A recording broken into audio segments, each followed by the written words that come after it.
తులవారికి కనుక చూసుకున్నట్లయితే ఇక్కడ రాశి నుంచి దశమ స్థానంలో బుధుడు శుక్రుడు గురువు కలిసి ఉన్నారు.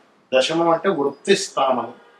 ఎప్పుడైతే వృత్తి భావంలో ఈ మూడు గ్రహాలు కలిసి ఉన్నాయో ఇది ఇచ్చేటువంటి రిజల్ట్ ఏంటి అని చూసుకున్నట్లయితే వృత్తి స్థానంలో ఉండడం మూలంగా మరియు లాభంలో కేతువు, పంచమ రాహు, ఆరవ స్థానంలో గురువు, అష్టమ స్థానంలో కుజుడు, ఈ బుధ శుక్ర గురువులు ముగ్గురు కూడా దశమంలో మీ లగ్నం నుంచి లేదా రాశి నుంచి తుల నుంచి కలిసి ఉంటున్నాయి. ఎప్పటి నుంచి ఎప్పటి వరకు ఉంటున్నాయి? జూన్ 23వ తేదీ నుంచి జూలై 5వ తేదీ వరకు కలిసి ఉంటారు. దాని తర్వాత మళ్ళా వక్రించుకుంటూ బుధుడు మిథునంలోకి, శుక్రుడు సింహరాశిలోకి వస్తారు. మరి ఈ యొక్క గ్రహస్థితిని అనుసరించి మీకు ఎలా ఉండబోతుంది, ఏ దేవత ఆరాధన చేయాలి, ఇటువంటి విషయాల పట్ల జాగ్రత్తగా ఉండాలి అనేటువంటి అంశాలు చెప్తుంది నేనైనప్పటికీ చెప్పిస్తుంది సాక్షాత్ లలిత అమ్మవారిగా భావిస్తూ ఆ లలితాంబిక అమ్మవారి యొక్క అనుగ్రహం మీకు పరిపూర్ణంగా కలగాలని స్ఫూర్తిగా కోరుకుంటూ, ఇక్కడ ఎప్పుడైతే ఈ గ్రహాలు దశమంలో ఉన్నాయో వృత్తి విషయంలో, కెరీర్ విషయంలో, చేస్తున్నటువంటి జాబ్లో అభివృద్ధి ఇస్తుంది. ఎలా ఇస్తుంది అంటే కొంతమంది బంధువర్గం మూలంగాను ఇస్తుంది. కాకపోతే చేస్తున్న వృత్తిలో కొంత స్త్రీలతో ఘర్షణ వాతావరణం కూడా ఉండాలి, గుర్తుపెట్టుకోండి. అలాగే చేస్తున్నటువంటి ఉద్యోగంలో జీతం పెరగడం, ధనపరంగా అభివృద్ధి రావడం, లోన్స్ లభించడం, గృహం కట్టుకుందాం అనుకుంటే గృహ సంబంధించినటువంటి విషయంలో లోన్ లభించడం, ఎప్పటి నుంచో మీ ఆఫీస్కి దగ్గరలో ఉండేటువంటి గృహం తీసుకోవాలి, ఇప్పటి నుంచో ఎక్కడో రోజు 1.5-2 గంటలు ప్రయాణం చేసి ఆఫీస్కి వెళ్తారు. దాని తర్వాత అక్కడి నుంచి మళ్ళీ రిటర్న్ వచ్చేటప్పుడు ఈవినింగ్ 6-6:30 అక్కడ స్టార్ట్ అయితే ఇంటికి వచ్చారు 9. ఎలా ఉంటుందంటే జీవితం 9-10 గంటలకు ఇంటికి వచ్చి తిని అలా కొడుకుని మళ్ళీ పొద్దున్న లేచిపోవాలి. అసలు ఇంట్లో ఉంటున్నామా లేదా ఏమి పరిస్థితి అన్నట్టు ఉంటుంది. అటువంటి వారికి మీరు ఎక్కడైతే జాబ్ చేస్తుంటారో అక్కడ సమీపంలో గృహం కొనుక్కోవడానికి, రెంట్కి వెళ్ళడానికి అనుకూలిస్తుంది. తులవారికి ధనాభివృద్ధి కూడా ఉంది చెప్పాలంటే ఈ మూడు గ్రహాల యొక్క కలయిక వల్ల. ఎందుకంటే మనకి ఇక్కడ వృత్తి మూలంగానే ధనం పెరుగుతుంది కాబట్టి వృత్తికి కారకుడైనటువంటి గురు శుక్ర బుధుడు దశమంలో అయితే, దశమంలో శుభగ్రహాల కంటే క్రూర గ్రహాలు, క్రూర ఫలితాలు ఇచ్చే గ్రహాలే చక్కటి ఫలితాలు ఇస్తాయి. కాకపోతే ఎంతైనా కూడా ఈ దశమంలో ఉండేటువంటి గ్రహాల యొక్క స్థితిగతులు ఇటువంటి ఫలితాలు ఉన్నాయి. ఇక అష్టమంలో కుజుడు ఉన్నందుకు కొంచెం వాహనాల మీద అది వెళ్ళేటప్పుడు అతివేగం పనికిరాదు. అందులో ముఖ్యంగా జీవిత భాగస్వామితో ఫ్యామిలీస్తో వెళ్ళేటప్పుడు. మరియు అదేవిధంగా రాహు పంచమంలో ఉన్నారు కాబట్టి రాజకీయ నాయకుడికి మంచిదే, అందులో ఎటువంటి సందేహం లేదు.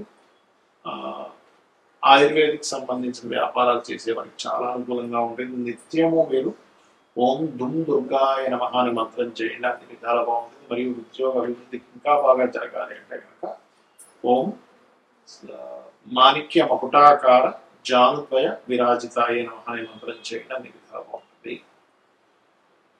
వృశ్చికం వారికి కనుక చూసుకున్నట్లయితే ప్రధానంగా ఇక్కడ మీకు భాగ్యభావంలో గురువు ఉంటూ శుక్ర బుధులు వచ్చి కలుస్తున్నారు. ఇప్పటికే శుక్రుడు ఉన్నాడు, బుధుడు వచ్చి 20. ఇక్కడ మనం గోచారంలో ఉండేటువంటి గ్రహాల యొక్క స్థితిగతుల గురించి మనం మాట్లాడుకున్నాం అనుకో, కానీ మన జన్మజాతకంలో కూడా గ్రహ కలయిక అనేటువంటిది ఉంది. అది ఎన్ని రకాలుగా ఉంటుంది అంటే మనకి ఒక గ్రహం ఒక రాశిలో ఉన్నప్పుడు రాశినాథుడిని గ్రహాన్ని కూడా చూసుకోవాలంటే ఈ రాశి నాథుడు ఈ గ్రహం ఈ రెండు కలిపినప్పుడు ఒక యోగం ఏర్పడింది. ఆ గ్రహం మరలా ఒక నక్షత్రంలో ఉంటుంది ఆ రాశిలో, ఆ మూడు కలిపిన ఒక యోగం. అలా కాకుండా ఇంకో గ్రహంతో కలిసి ఉంది అనుకోండి, అప్పుడు ఆ 4 కలిసిన యోగం అంటే రాశి నక్షత్రము ఇంకో గ్రహంతో. అలా కాకుండా మనకి 2 గ్రహాలు 3 గ్రహాలతో కలిసి ఉంటాయి. అష్టగ్రహ కూటములో పుట్టిన వాళ్ళు ఉంటారు. అయితే మరలా ఈ లగ్నాన్ని బట్టి ఏ గ్రహాలు ఎక్కడెక్కడ ఏ ఆధిపత్యం పొందాయో దాన్ని బట్టి రిజల్ట్ అనేటువంటి. అయితే ఈ విషయాన్ని మీకు ఎందుకు చెప్తున్నా అంటే ఇందులో మనకి శుభగ్రహాల కలయిక, క్రూర గ్రహాల కలయిక 2 విధాలుగా ఉంటుంది. అందులో సహజ శుభగ్రహాల కలయిక మీ లగ్నానికి యోగకారకుల యొక్క కలయిక అంటున్నారు. అంటే ఇప్పుడు 2 వ్యక్తులు కలిశారు, ఆ 2 వ్యక్తులు బాగా క్రైమ్ చేసే పీపుల్ అనుకోండి, ఇంకో కొత్త క్రైమ్ చేయడానికి ఎక్కువ ఆస్కారం ఉంది. ఇద్దరు వ్యక్తులు మంచి సంఘ సంస్కర్తలు, మంచి చేయాలనే బుద్ధి కలిగిన వాళ్ళు, వాళ్ళిద్దరూ కలిస్తే ఒక మంచి చేయాలనే బుద్ధి ఆలోచన వస్తుంది. అలా కాకుండా ఒక మంచివాడు ఒక క్రిమినల్ కలిస్తే ఏమవుతుందంటే ఈ క్రిమినల్ యొక్క ఆలోచనలని మంచివాడికి కొంత అంటే ఛాన్సెస్ ఉంటాయి. ఈ మంచి ఆలోచనతో ఉన్నటువంటి వ్యక్తి యొక్క స్వభావం కొంత క్రిమినల్కి ఆలోచింపచేసేలాగా ఉంటుంది. అలాగే గ్రహాలు కూడా ఏంటంటే మీకు ముఖ్యంగా ఈ క్రూర గ్రహాలు అంటాం. అంటే ఏమిటి? రాహు, రవి, కుజుడు, కేతు నీచంలో ఉండేటువంటి గ్రహాలు. ఈ గ్రహాలు ఎప్పుడైనా సరే నీచంలో జాతకంలో మీకు 3వ భావంలోని, 6వ భావంలోని, 10వ భావంలో ఉంటే చాలా మంచిది. లాభభావంలో కూడా చాలా మంచిది. అంటే ఇక్కడ నేను మీకు ఈ విషయాన్ని ఎందుకు షేర్ చేస్తున్నానంటే ఈ గ్రహాల యొక్క కలయిక కొన్ని స్థానాల్లో మంచి ఫలితాలు ఇస్తుంది. అదేవిధంగా శుభగ్రహాలు అంటే గురువు, శుక్రుడు, బుధుడు, పూర్ణచంద్రుడు ఇవేవైతే ఉంటాయో ఈ గురు, శుక్ర, బుధ, పూర్ణచంద్రుడు అనేటువంటి గ్రహాలు లగ్నంలో కానీ, అంటే లగ్నంలో ఉంటే స్వభావం, చక్కటి స్వభావాన్ని, ధనభావంలో ఉంటే ధనానికి ఇక్కడ ఇబ్బంది లేకుండా కలిగించడం, మరియు అదేవిధంగా మీకు చతుర్థంలో ఉంటే మంచి గృహయోగాన్ని, పంచమంలో ఉంటే మంచి విద్యాయోగాన్ని, మరియు చతుర్థంలో ఉంటే విద్యాయోగం, గృహయోగం, పంచమంలో ఉంటే సంతాన యోగాన్ని, మంత్రయోగాన్ని ఇస్తూ, సప్తమంలో ఉంటే మంచి జీవిత భాగస్వామి, మరియు అష్టమంలో ఉంటే తాతగారి ఆస్తి సంబంధించిన విషయాలు అనుకూలత, 9లో ఉంటే మంచి గురువుని ఇలా ఇస్తూ ఉంటుంది, 12లో ఉంటే మంచి జీవిత భాగస్వామి, మంచి తండ్రి నుంచి ఆస్తి ఇలా ఇస్తూ ఉంటుంది. అయితే ఇక్కడ మనం అర్థం చేసుకోవాల్సింది ఆ గ్రహాలు నీచంలో ఉచ్చంలో ఉంటాయి, ఒకసారి శుభగ్రహం అయినా కూడా అది మనం చూసుకోవాలి.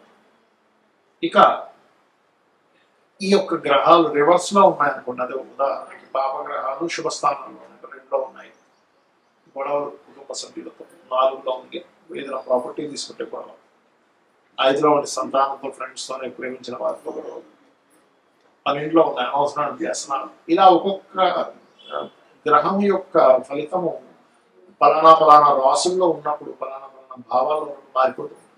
అలాంటప్పుడు ఏమి టెన్షన్ పడకుండా ఒకటే గుర్తుపెట్టుకోవాలి, ఏ గ్రహాలు అయితే మీకుండి ఆ మహాదశలు నడుస్తున్నాయో ఇక్కడ మరొక కీలకమైనటువంటి అంశం ఏమిటంటే ఆ గ్రహ కలయికి సంబంధించిన మహాదశలు, అంతర్దశలు రావాలి. రాకుండా ఏమీ ఎప్పుడు ఇబ్బంది పెట్టదు. అంటే మనకు ఆ కర్మ రాదనమాట. ఇక్కడ గ్రహం ఇబ్బంది పెట్టడం కాదు, మనకు ఆ కర్మ రూపంలో మంచిగానే చెడుగానే వస్తుంది అన్నమాట. ఆ మహాదశలు, అంతర్దశలు వచ్చినప్పుడు మాత్రమే మీరు దాన్ని అర్థం చేసుకోవాలి, ఆలోచించాలి, దానికి సంబంధించిన రెమెడీ చేసుకోవాలంటే దానికి ఇవ్వడం, ఆ మంత్ర సాధన చేయడం చేస్తుంటారు. సో అయితే ఈ గ్రహాలు ముఖ్యంగా మనకి 3 గ్రహాలు గోచారంలో కలిసిన దేశకాల పరిస్థితుల్లో కూడా అనేక మార్పులు వస్తాయి. మనం గతంలో చాలా కాలం చెప్పుకుంటున్నాం ఏమంటే మీకు ఈ యొక్క ధనపరమైనటువంటి విషయంలో అంటే రూపీ యొక్క రూపం మారుతుందని చెప్పుకుంటున్నాం అటువంటి వాటికి, మరియు విపరీతమైనటువంటి వర్షాలు, విపరీతమైన ఎండలని చెప్పుకున్నాం. అదేవిధంగా విపరీతమైన వర్షాలు, ఎండలు కూడా పెరుగుతాయి, యుద్ధ సంబంధించిన పెరుగుతుంది, మరియు ఈ ప్రయాణ సంబంధించిన విషయాల్లో జల ప్రళయాలు, భూకంపాలు పెరుగుతూనే ఉంటాయి మనకి.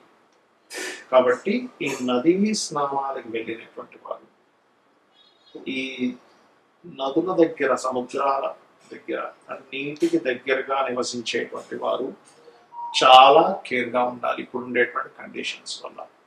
కాకపోతే 2 శుభగ్రహాలు వెళ్ళి కలిసినందుకు కొన్ని ప్రదేశాల్లో భూముల యొక్క రేట్లు పెరగడం, కొత్త వాహన సంబంధించిన విషయాలు, కొంత అప్గ్రేడ్స్ రావడం, మరియు విద్యా సంబంధించిన విషయంలో కొన్ని ఎటువంటి మార్పులు అంటే విప్లవాత్మకమైన మార్పులు రావడం, కోర్టులు ఇచ్చేటువంటి తీర్పులు కూడా అసలు ఊహించం, ఏంటి ఇలాంటి తీర్పులు ఇస్తుంది కోర్టు అనేటువంటిది.